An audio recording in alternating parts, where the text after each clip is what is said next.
Daniel Carter stood in the center of the Galactic Council chamber and felt nothing but tired anger in his chest. He had been Earth's ambassador for 12 years now, and he had seen the same scene play out over and over again. The council members sat in their floating seats arranged in a massive circle around him. Each alien species had their own section with their own colors and banners hanging above them. The chamber was built to make anyone standing in the center feel small, and that was exactly what the council wanted. Today they were voting on whether humanity would finally get a seat at the leadership table. It was the same vote that happened every 5 years, and Daniel already knew how it would end. He had known before he even walked into the chamber this morning. The council loved having humans around to do the hard work, but they never wanted to give humans any real power. Daniel looked up at High Counselor Vexthor, who sat in the highest seat. Vexthor was a tall reptilian creature with green scales and cold yellow eyes.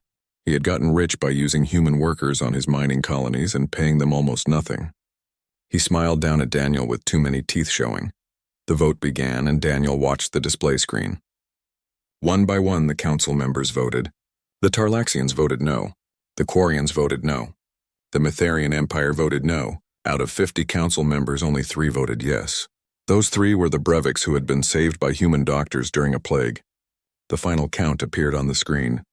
47 against and 3 in favor. Vexthor leaned forward in his seat and spoke in a voice that echoed through the whole chamber. He said that humanity had not yet proven itself worthy of leadership. He said that humans were too young and too emotional to make important decisions. He said that humanity should be grateful for the chance to serve the council at all. Then he announced the new rules.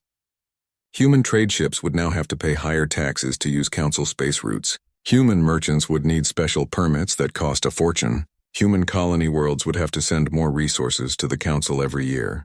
All of this was being done for the good of the galaxy, he said. Daniel felt something break inside him. It was not a loud breaking like glass shattering. It was quiet like a rope that had been pulled too tight for too long, finally snapping. He thought about the last 200 years of human history. He thought about how humanity had joined the council with such hope and excitement. They had believed all the promises about cooperation and friendship between species. He thought about the Kreth War, where human soldiers had died by the thousands holding the line while council species stayed safe behind them. He thought about the medical teams that humans sent to every plague and disaster. He thought about the human engineers who fixed broken infrastructure on alien worlds. He thought about the human teachers who ran schools for alien children. He thought about the human merchants who traded fairly when everyone else cheated. All of that, and humanity still could not get a simple vote of respect. Daniel looked around at the council members. Most of them were already talking among themselves and ignoring him. They thought this meeting was over. They thought Daniel would bow his head and accept the new rules like humans always did. They thought humanity had nowhere else to go. Daniel took a deep breath and spoke 2 words. He said, "We are done." The chamber went silent. Every translator device in the room worked overtime trying to make sure they had understood correctly. Hundreds of alien eyes turned to stare at the human ambassador. Vexthor stopped smiling. He leaned forward even more and asked Daniel to repeat himself. There was something dangerous in his voice now, like he was warning Daniel not to make a mistake.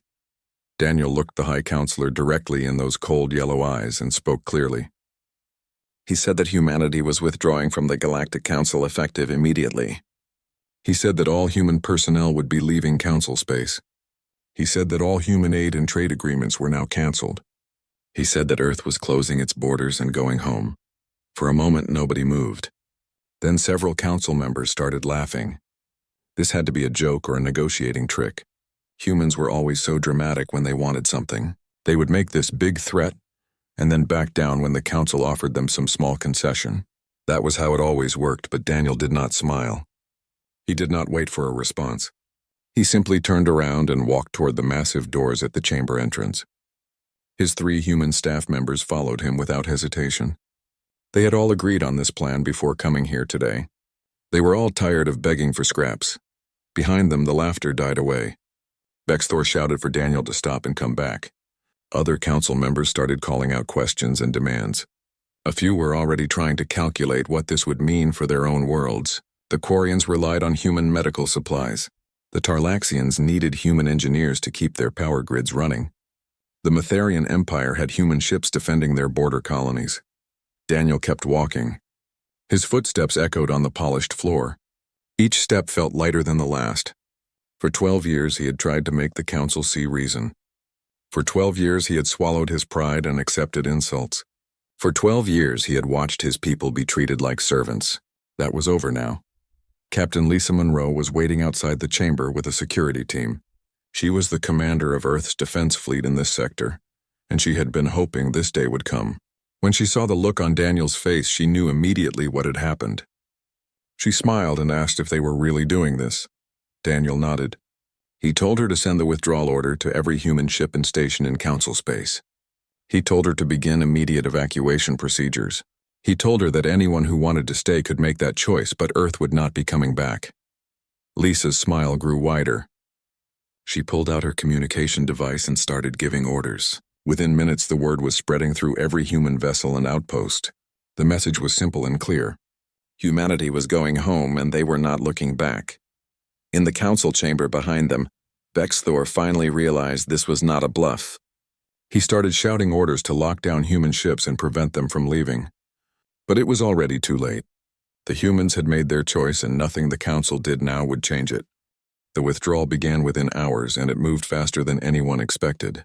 Every human ship in council space received the same simple message. Pack up everything and come home. No exceptions and no delays. What the council did not understand was that humans had been quietly preparing for this possibility for years. They had emergency plans and backup routes. They had supply caches hidden along the way back to Earth. They had been ready to leave at a moment's notice because deep down they always knew this day might come. Captain Amy Rodriguez commanded a massive cargo vessel called the Seattle Dream.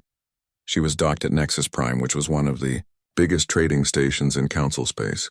Her ship was currently loaded with medical equipment headed for 3 different alien worlds. When she got the withdrawal order, she immediately canceled all deliveries and started calling her crew back to the ship.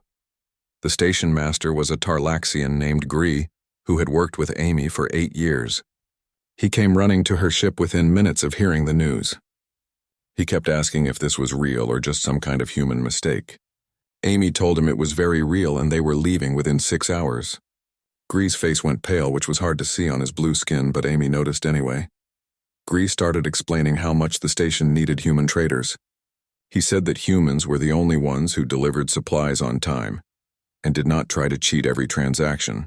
He said that half the businesses on Nexus Prime depended on human goods. He said that people would starve without human food shipments. Amy felt a little bit sorry for Gree because he had always been decent to her crew. But she also remembered every council meeting where the Tarlaxians voted against giving humans basic rights. She told Gree that he should have thought about all of this before his government kept treating humans like garbage. She told him that humans were tired of being treated as servants while doing all the important work. Gree tried offering more money and better docking privileges. He promised to talk to his government about changing their vote. Amy just shook her head and walked back onto her ship. The hatches closed behind her and the Seattle Dream undocked 30 minutes later. As they pulled away from the station, Amy could see dozens of alien merchants standing at the windows watching them go. They were finally starting to understand what they were losing. The same scene played out on hundreds of worlds and stations across council space. Human doctors packed up their medical equipment and deleted their research files. Human engineers shut down the systems they had been maintaining and took their tools with them. Human teachers closed their schools and wiped their educational databases. Human mechanics locked up their repair shops. Human farmers harvested their last crops and burned the fields behind them so nobody else could use them. On the agricultural world of plenty, the local government tried to stop the human farmers from leaving. They sent police to block the spaceport and demanded that the humans stay and finish the growing season. The human farmers just laughed at them. They had been growing food on plenty for 60 years, and the local aliens had never once said thank you. Now those same aliens thought they could force humans to stay. The lead farmer was a woman named Kate Rogers, who had spent her whole life working those fields. She told the police that they could either move out of the way or get run over by human tractors. The police were not used to humans standing up to them. They backed down and the human farmers left that same day. Plenty would face a famine within months, but that was not humanity's problem anymore. The most critical withdrawal was happening in Sector 7, where Admiral Jake Preston commanded the containment fleet. Sector 7 was where the Kreth were being held back. The Kreth were a nightmare species that ate everything in their path. They were not interested in talking or negotiating. They just wanted to consume and spread. For 15 years, human ships had been fighting and dying to keep the Kreth from breaking through into Council space. Jake's fleet consisted of 200 warships and over 50,000 human soldiers. They were stationed along a defensive line that stretched across 6 star systems. Behind them were the Council worlds that the Kreth wanted to devour. The Council's own fleets were supposed to support the humans, but they mostly stayed back and let humans do the dangerous work. When Jake received the withdrawal order, he called a meeting with his senior officers. They all knew what this meant.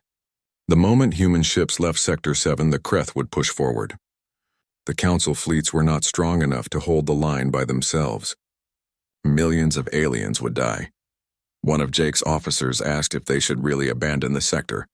She said that innocent people would suffer. Jake understood her concern, but he had already made his decision.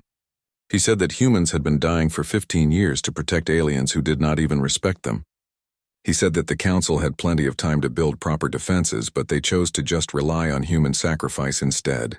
He said that it was time for the Council to learn a hard lesson about consequences. The fleet began pulling back in stages. First the support ships and medical vessels, then the supply convoy, then the forward patrol groups, finally the main battle line. The whole withdrawal took 3 days and it was executed perfectly. Not a single human ship was left behind. As the last human vessel jumped to hyperspace, Jake watched the long-range sensors. He could already see Kreth scout ships moving forward to test the defenses. The Council fleets were trying to close the gaps, but they were too slow and too disorganized. Jake felt a brief moment of guilt, but then he remembered every Council meeting where humans were denied basic dignity. He remembered every time the Council cut funding for the Sector 7 operation, while demanding that humans continue fighting. He remembered every human funeral he had attended. The guilt went away and Jake ordered the fleet to set course for Earth. Behind them, the Kreth broke through the first defensive line within hours. Back on Earth, President Linda Hayes watched the reports coming in from across Council space. Every human ship was coming home. Every human citizen was being evacuated. The operation was going smoothly, but the Council was starting to panic. They were sending hundreds of messages begging humanity to reconsider. Some were offering apologies. Some were offering money. Some were making threats. Linda ignored all of them. She had been president for 6 years and she had spent most of that time trying to negotiate better treatment for humanity. The Council never listened. They just kept taking and taking while giving nothing back. Well, now they would learn what it was like to stand on their own. The Council kept calling it a bluff right up until the moment they realized it was not. The first crisis hit exactly 7 days after the humans left, and it hit harder than anyone expected. The Kreth had been watching Sector 7 for years, waiting for any sign of weakness. The moment the human fleet withdrew, the Kreth launched a massive assault. They came in wave after wave with millions of ships that looked like insects made of metal. The Council fleets that were supposed to hold the line lasted less than 3 days before breaking completely. High Counselor Vexthor stood in the emergency command center watching the tactical displays with growing horror. Red indicators kept appearing on the map showing worlds under attack. Each red indicator represented billions of lives in danger. The Kreth were not interested in conquest or occupation. They just consumed everything and moved on to the next target. 17 worlds were already under assault, and the number kept climbing. The Council's military commanders were arguing among themselves about strategy. None of them had ever actually fought the Kreth before. They had always relied on human expertise and human sacrifice to handle that problem. Now they were discovering just how terrifying the Kreth really were. The commanders kept asking where the human fleet was and when they would return to help. Vexthor had to tell them again and again that the humans were not coming back. One commander suggested sending a formal request for military assistance to Earth. He said they could offer humans better terms and more money. Vexthor authorized the message even though he knew it was pointless. The response came back within hours. It was a recorded message from Ambassador Daniel Carter. His face appeared on the screen looking calm and professional. He said that humanity wished the Council well in their endeavors. He said that Earth was no longer available to provide military assistance. He said that all future communications from the council would be automatically deleted. Then his face disappeared and the message ended. The commander who had suggested asking for help looked like he might be sick. He asked what they were supposed to do now. Vexthor had no answer for him. The truth was that the council had never developed its own military strength because humans had always been there to do the fighting. Now they were paying the price for that laziness. The death toll in Sector 7 climbed into the billions within the first week. The council evacuation efforts were chaotic and poorly organized. Ships collided at spaceports. Refugees were left behind. Entire cities were consumed by the Kreth, while council officials argued about jurisdiction and procedure. It was a disaster, and everyone knew that humans would have handled it better. But the military crisis was only the beginning. The economic collapse started in the second week after humanity's withdrawal. Nobody had realized just how much of the council's trade depended on human merchants. Humans had transported goods between worlds. They had maintained fair prices. They had kept their delivery schedules. They had been honest in their dealings. With them gone, the remaining traders immediately started taking advantage. On the manufacturing world of Forge Prime, the factories started shutting down because raw materials stopped arriving. The materials were supposed to come from mining colonies 3 systems away. Human cargo ships had made that run every week for decades. Now the only available traders were Quarian merchants who wanted triple the normal price. The factory owners could not afford those prices, so production stopped. Within days, thousands of workers were unemployed. The Quarian merchants did not care about the workers. They went to the next world and demanded even higher prices there. This pattern repeated across council space. Prices went up while quality went down. Traders cheated customers because there were no honest humans around to compete with them anymore. Black markets appeared everywhere. Corruption spread like a disease.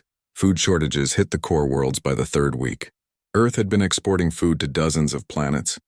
The council members had always taken those shipments for granted. They never bothered developing their own agricultural capacity because human food was so cheap and abundant. Now grocery stores were empty, and people were starting to panic. On the Tarlaxian homeworld, riots broke out in the capital city when food distribution centers ran out of supplies. The government tried to calm people down by promising that new sources would be found soon. But everyone knew that was a lie.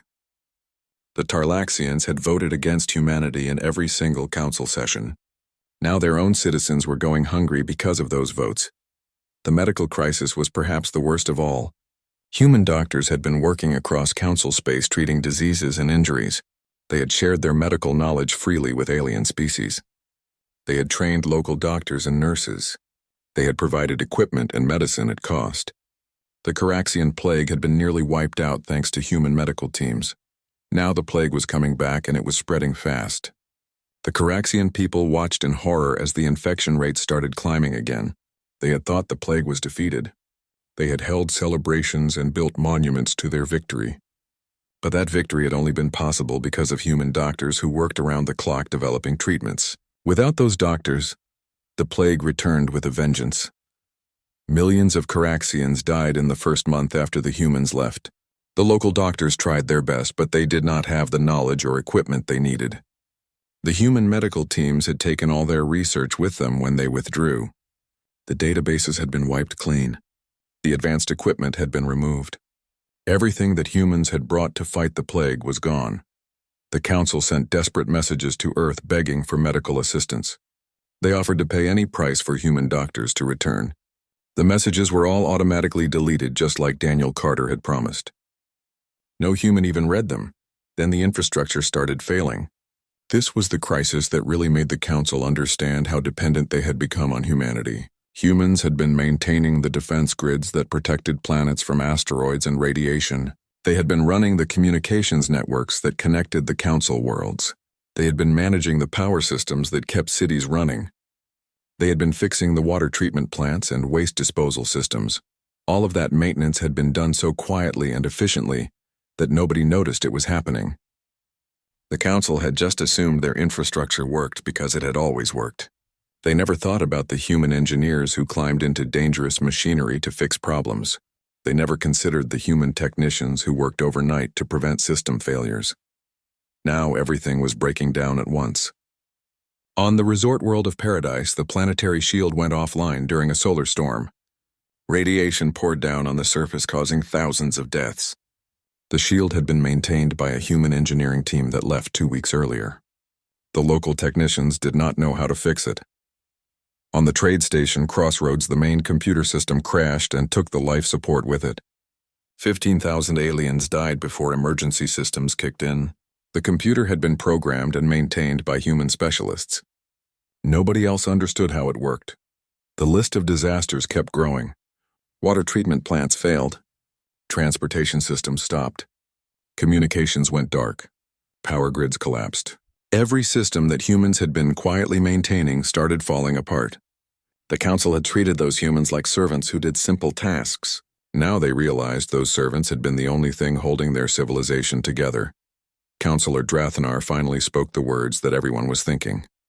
He stood up during an emergency session and admitted that the council could not function without human expertise. He said that they needed to bring humanity back no matter what it cost. He said that pride and prejudice had nearly destroyed them all. Vexthor wanted to argue, but he could not. The evidence was overwhelming. In less than a month without humans, the council had lost billions of citizens to the Kreth. Their economy was in ruins. Their people were starving. Plague was spreading. Their infrastructure was collapsing. It was a complete catastrophe. The High Counselor finally accepted the truth. They had to beg humanity to return. They had to offer Earth whatever it wanted. They had to grovel and apologize and hope that humans were more forgiving than the Council had ever been. It was humiliating, but it was the only option left. The Council delegation arrived at Earth 3 weeks after humanity withdrew from Council space. Their ship was called the Harmony of Stars, and it carried 20 of the most important Council members, including High Counselor Vexthor himself. They brought with them formal treaties and documents promising everything they thought humans might want. Equal representation on all council committees, full voting rights, reduced taxes, protected trade routes, war reparations, technology sharing agreements. Everything was on the table. Vexthor stood at the observation window as their ship approached Earth. He had never actually visited the human homeworld before. None of the council members had bothered to make the trip. Now looking at the blue and green planet below, he felt something he had not experienced in decades. It was shame. This small world had given so much to the galaxy, and the council had given nothing back except contempt. The ship landed at a small diplomatic facility outside of Washington. Vexthor had expected to be received at some grand palace or ceremonial building. Instead, they were taken to a simple conference room with plain walls and basic furniture. There were no honor guards or elaborate welcomes. A human secretary brought them water and told them President Linda Hayes would arrive shortly. When Linda finally walked into the room, she was alone except for one advisor. She wore a simple business suit and carried a tablet computer. She did not smile or offer the traditional council greeting. She just sat down across from the delegation and asked them to state their purpose. Vexthor had prepared a long speech about cooperation and mutual benefit. He had practiced explaining how the current situation was just a misunderstanding that could be resolved. But looking at Linda's calm expression, he realized none of that would work. This woman was not interested in pretty words, so he told the truth instead. He said that the council had made a terrible mistake. He said that they had taken humanity for granted and treated humans poorly. He said that without humanity, the council was falling apart. He said that they were begging Earth to return and help them survive. He said that the council would agree to any terms humanity demanded.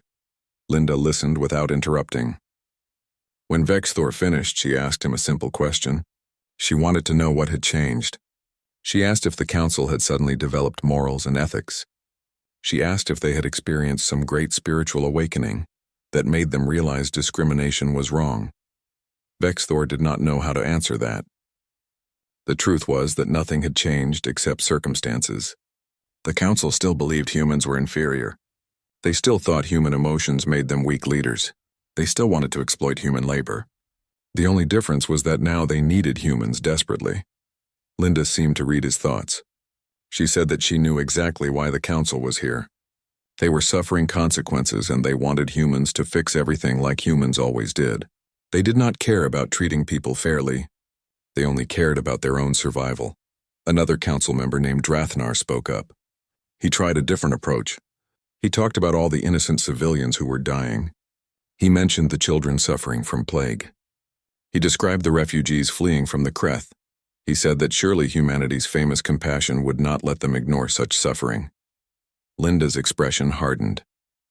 She said that the council was now trying to use human compassion as a weapon against them. She said that humans had compassion, which was exactly why they had spent 200 years helping the council. But compassion did not mean stupidity. Humans had learned the hard way that some people would take advantage of kindness forever if allowed. She leaned forward and her voice became very cold. She asked Drathnar where his compassion had been when human soldiers were dying in Sector 7.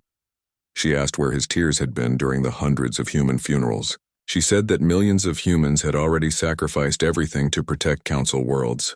The Council had accepted those sacrifices without gratitude because the deaths were human deaths, and therefore did not matter. Drathnar had no response to that. He looked down at the table and said nothing. Vexthor tried one more approach. He offered Earth enormous wealth. He said that humanity could name any price and the Council would pay it. Mining rights to rich asteroid fields, exclusive trade contracts, control over entire sectors of space. All of it could belong to Earth if humans would just come back. Linda actually laughed at that. It was not a happy laugh. She said that the Council still did not understand. Humans had never wanted wealth or territory. They had wanted something much simpler. They had wanted respect. They had wanted to be treated as equals. They had wanted a fair voice in decisions that affected them. Those things could not be bought with money or territory. She stood up and told the delegation that humanity would not be returning to the Galactic Council. Not now and probably not ever. The Council had 200 years to do the right thing. They had chosen not to. Now they could live with the consequences of that choice. Vexthor stood up as well. His pride was completely gone now. He actually got down on his knees, which was the ultimate sign of submission in his culture. He begged Linda to reconsider. He said that billions would die without human help. He said that entire civilizations would collapse. He said that the Council would do anything humanity asked. Linda looked at him kneeling there and felt no satisfaction. She had not wanted things to end this way. Humans had joined the Council with such hope. They had really believed in cooperation between species. They had tried so hard to make it work. But you could not build a relationship on one side always giving and the other side always taking. She told Vexthor to stand up. She said that his people's deaths were tragic, but they were not humanity's responsibility. The Council had ignored human warnings about the Kreth for years. They had refused to properly fund the defense fleets because humans were the ones dying. They had made their choices and now they would face the results. Vexthor stood slowly. He looked old and defeated. He asked if there was truly nothing the Council could do to change Linda's mind. She told him that the answer was no. The door was closed. Humanity had moved on. The delegation left Earth that same day. Their ship departed in silence. Nobody spoke during the journey back to Council space. They had failed completely. Each of them knew that their names would be remembered in history as the leaders who destroyed their own civilization through arrogance and prejudice. Back on Earth, Linda watched their ship disappear into space. Her advisor asked if she had any doubts about the decision. Linda said no. The Council had to learn that actions had consequences.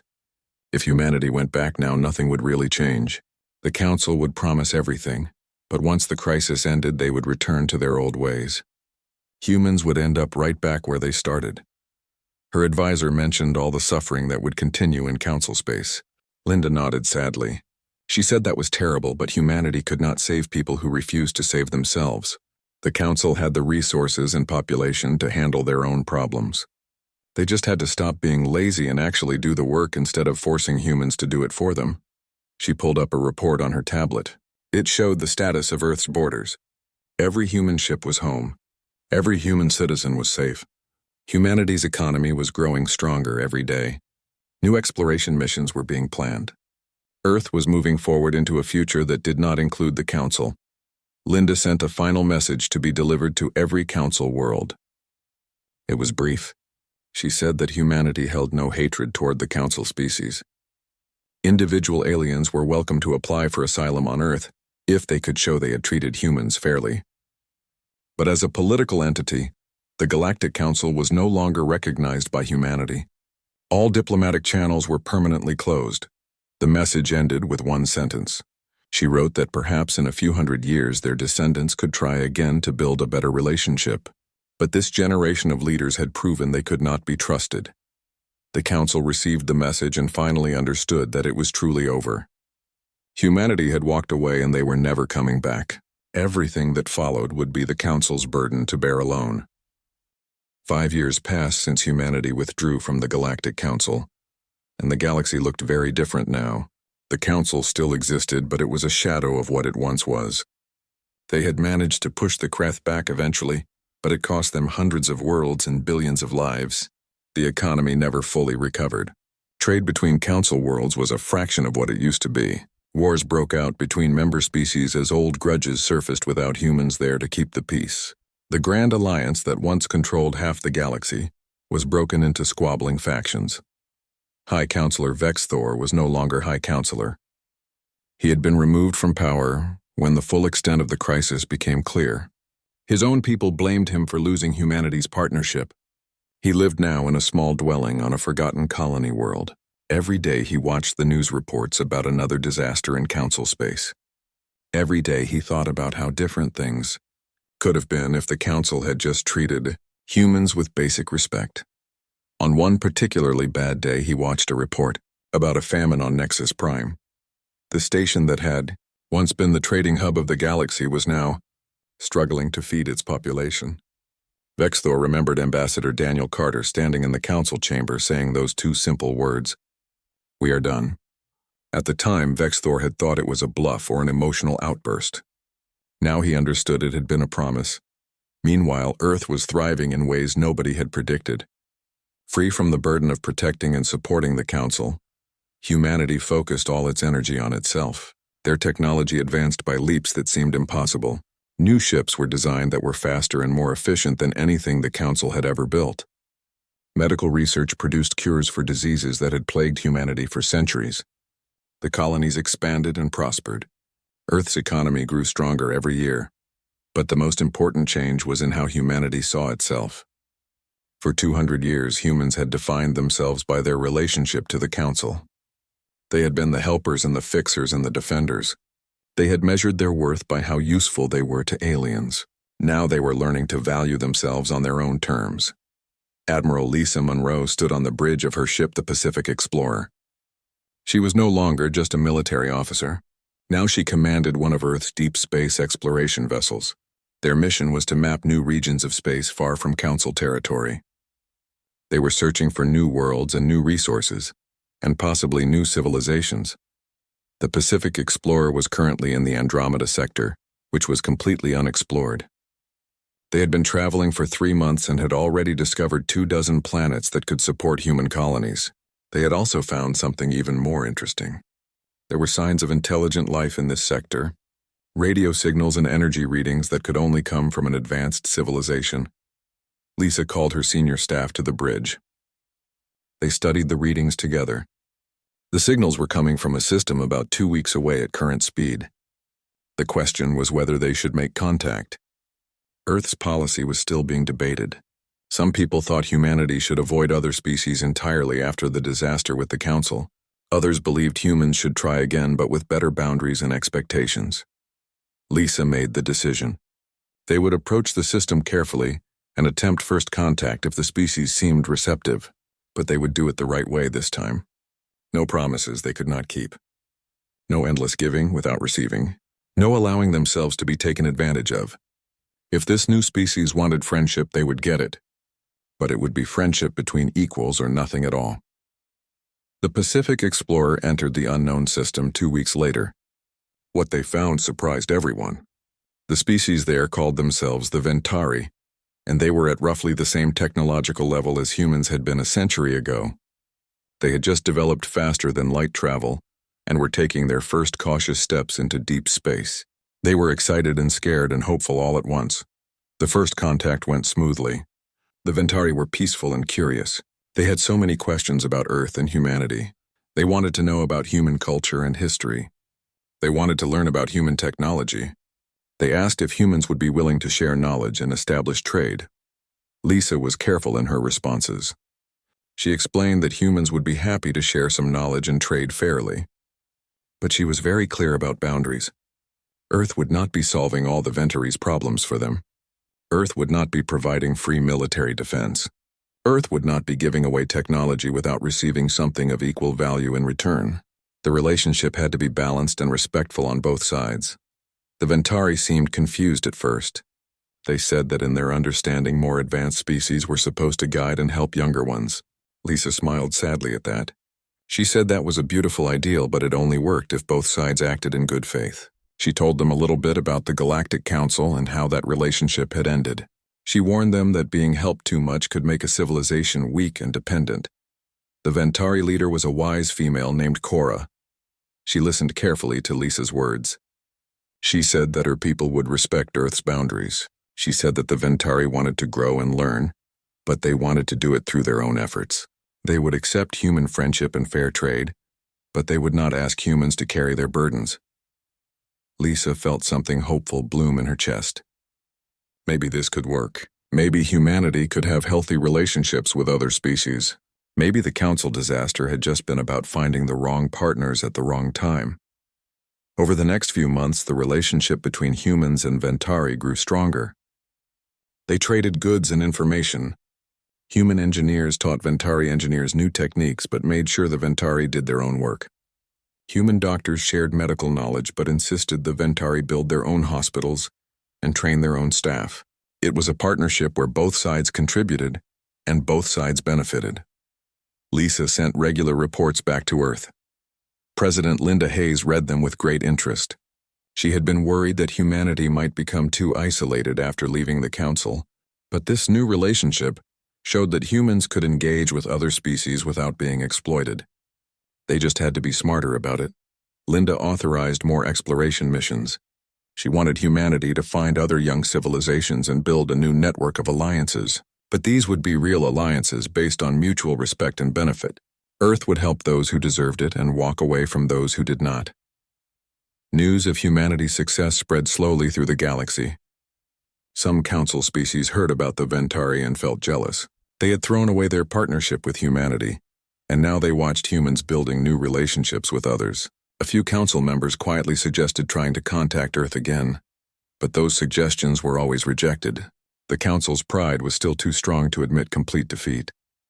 On a ruined world in what used to be Sector 7, a memorial stood for all those who died in the Kreth invasion. Carved into the stone were the names of 17 worlds that had fallen. At the bottom was a single line of text in the council's common language. It said that these deaths were the price of arrogance. Some survivors visited the memorial and understood the message. Others still blamed humanity for abandoning them. The truth was that both were right in a way. Humanity could have stayed and kept fighting and saving council lives. But they would have been enabling the council's worst behaviors. Sometimes the most compassionate thing to do was to let people face the consequences of their choices. Back on Earth, children learned about the council in history classes. Teachers explained how humanity had tried to be part of a galactic community. They taught about the mistakes that were made on both sides. But mostly they taught about the importance of self-respect and knowing when to walk away from toxic relationships. Admiral Lisa Monroe stood on an observation deck of the Pacific Explorer and looked out at the stars. Somewhere out there the council was struggling to survive. Somewhere out there the Ventari were building a better future with human help. Somewhere out there new species waited to be discovered. She thought about Ambassador Daniel Carter and those two words that had changed everything. We are done. At the time it had felt like an ending. Now 5 years later Lisa understood it had been a beginning. Humanity had walked away from what was broken and found the freedom to build something better. The council had taught humanity a valuable lesson. You cannot force people to respect you. You cannot sacrifice yourself hoping others will eventually appreciate it. You can only control your own choices, and sometimes the right choice is to leave. Lisa smiled and turned away from the window. The Pacific Explorer had new systems to explore and new friends to make. The past was behind them now. Humanity had learned its lesson and would never forget it. They would help those who deserved help and walk away from those who did not. It was a simple philosophy, but it had taken 200 years of pain to learn it. The council would spend the next century trying to rebuild what they had destroyed. Maybe someday their descendants would be wise enough to deserve another chance.